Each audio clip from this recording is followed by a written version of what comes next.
Salut à tous! Et oui, ça y est, on l'a ce trailer!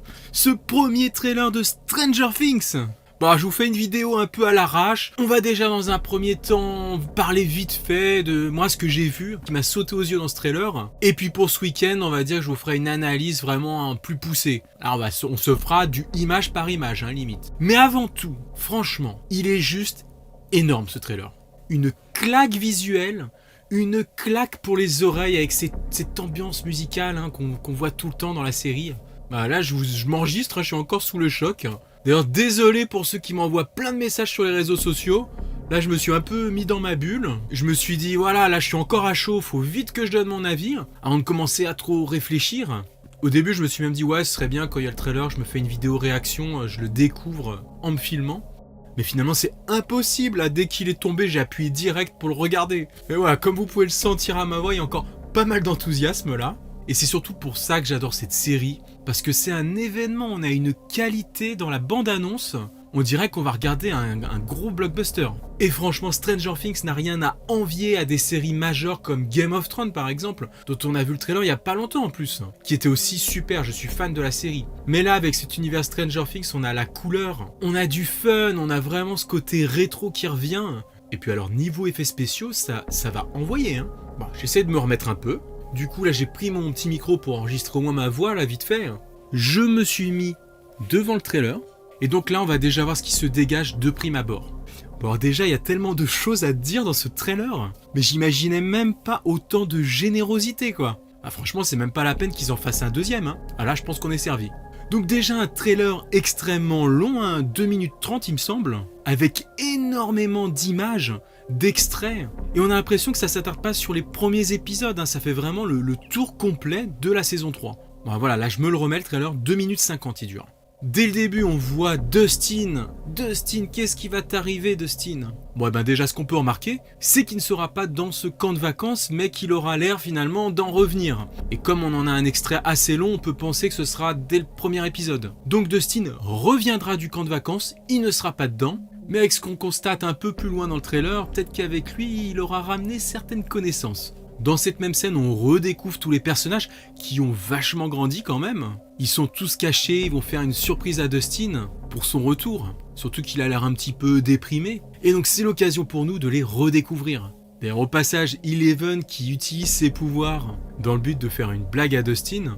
Donc là voilà, peut-être que c'est ça un peu le côté plus léger.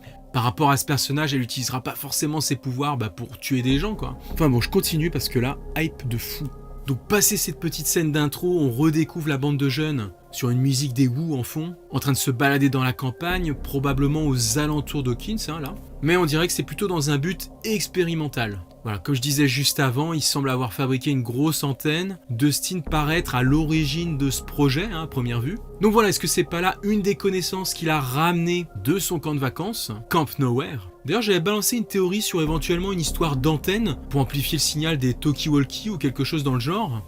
Écoutez, vous savez quoi? Je sais pas exactement l'usage de cette antenne, mais en tout cas, je suis sûr que c'est un truc qui va servir à un moment ou à un autre dans l'histoire. On retrouve ensuite Nancy et Jonathan, qui semblent déjà dans le tourment de quelque chose. Ils semblent être au poste de police, donc on devrait les retrouver au cœur des investigations, peut-être en parallèle de ce que fait la bande de jeunes, un peu comme dans les 2 premières saisons. On dirait vraiment avec cette image qu'on va un peu rester sur cette dynamique.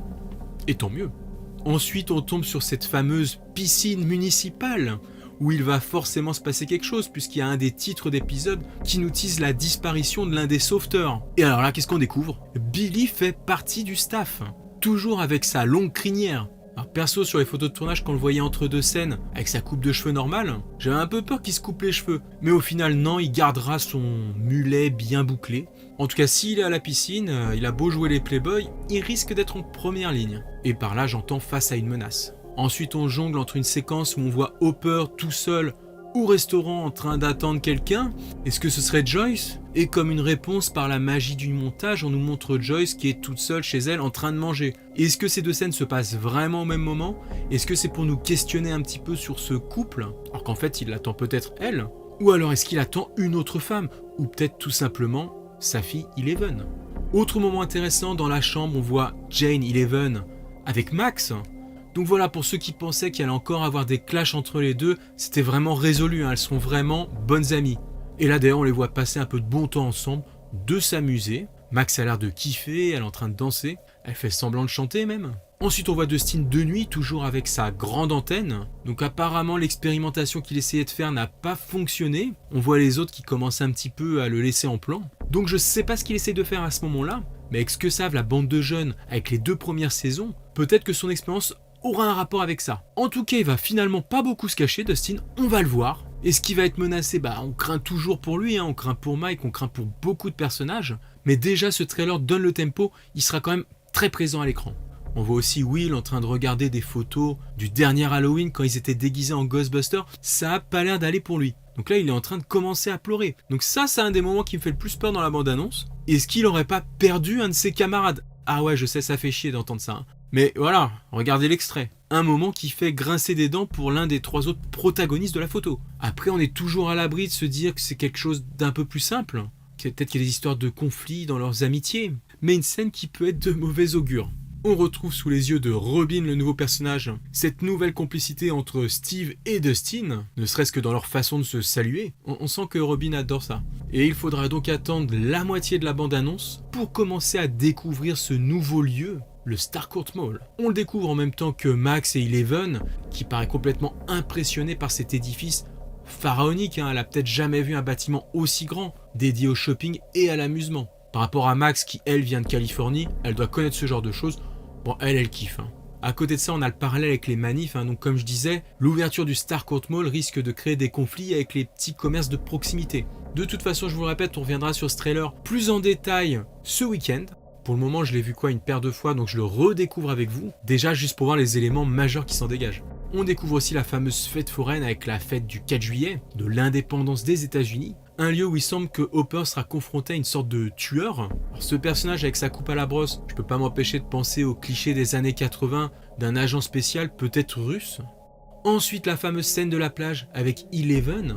Alors là, par rapport à ce qu'on avait pu voir en tournage, l'image a été complètement retravaillée. Du coup, elle semble être dans un monde parallèle, presque dans l'Upside Down, dans le ciel avec les éclairs. On reconnaît les teintes de couleurs qui rappellent le Mind Flyer. Enfin, ce qui est sûr, c'est que dans cette saison encore, le personnage d'Eleven sera très tourmenté. Maintenant, on arrive sur un autre point super important de ce trailer. Billy sera infecté par quelque chose. Donc si on pensait qu'il allait mal tourner, là ça s'annonce clair et net. Il est sous la douche, il a une sorte d'infection au bras. Est-ce qu'il va mourir? Est-ce qu'il va virer du côté de l'Upside Down? Ou est-ce que c'est lui qui va devenir cette terrifiante créature qu'on voit plus loin? On va en parler d'ailleurs. Donc juste après, on voit une étrange machine avec des expériences. Alors voilà, là ça doit être la partie laboratoire secret, avec des scientifiques qui tentent des choses qu'ils ne maîtrisent pas. Est-ce que c'est eux qui vont réouvrir un portail avec ce qu'ils sont en train de faire?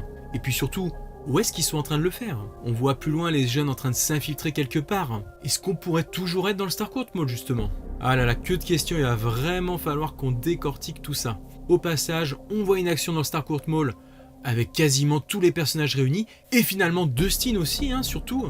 On avait des craintes pour ce personnage, mais il sera bien là. Et Steve aura déjà pris cher et Eleven aura déjà utilisé ses pouvoirs. On dirait qu'elle a le nez qui saigne déjà. Et alors là, on a une ribambelle d'images. Donc j'essaierai de passer dans un second temps plus en détail sur ces éléments. Mais là, on voit surtout la nouvelle créature. Qu'est-ce qu'elle est monstrueuse! Mais elle est 10 fois plus flippante que le Démogorgon. Et quand on la voit sur cette image, d'ailleurs, au début, elle grossit. Alors je sais pas si c'est quelque chose ou quelqu'un qui est en train de se transformer en cette créature. Billy, si tu nous regardes... Franchement, là, au premier abord, mais j'ai envie de dire que c'est Billy qui va se transformer en créature. Et donc, il a de grandes chances de mourir dans cette saison. Enfin voilà, après ça, on retourne sur une petite touche d'humour avec le nouveau personnage de Robin, qui n'hésite pas à envoyer des bons petits pics à Steve. Et donc, le rapport entre ces deux personnages risque aussi d'être très amusant. Autant que la relation entre Steve et Dustin. Alors voilà ce que je pouvais dire là pour le moment à chaud sur ce trailer. La saison qui s'annonce a l'air vraiment fabuleuse. Et rien qu'avec ça, on commence à ressentir toutes les déclarations qui avaient pu être faites, autant sur la partie de légèreté que sur la partie plus sombre. Surtout si la terrifiante créature de cette saison est bien l'un des personnages qu'on connaît. Donc voilà, on l'attendait, on l'a eu. On pouvait se douter qu'elle allait tomber incessamment sous peu avec les gros teases de tous les acteurs de la série sur les réseaux sociaux hier. Je sais pas si vous avez assisté à ça sur Twitter et Instagram notamment. Maintenant, vous savez quoi? Moi, je vais aller digérer ce trailer. Il y a peut-être des choses que j'ai interprétées un peu trop hâtivement. Donc, je vais me poser, je vais revoir tout ça. Et on se retrouve ce week-end pour un débrief bien plus poussé de ce trailer. Passez une bonne fin de semaine, que la hype soit avec vous. Ciao les amis.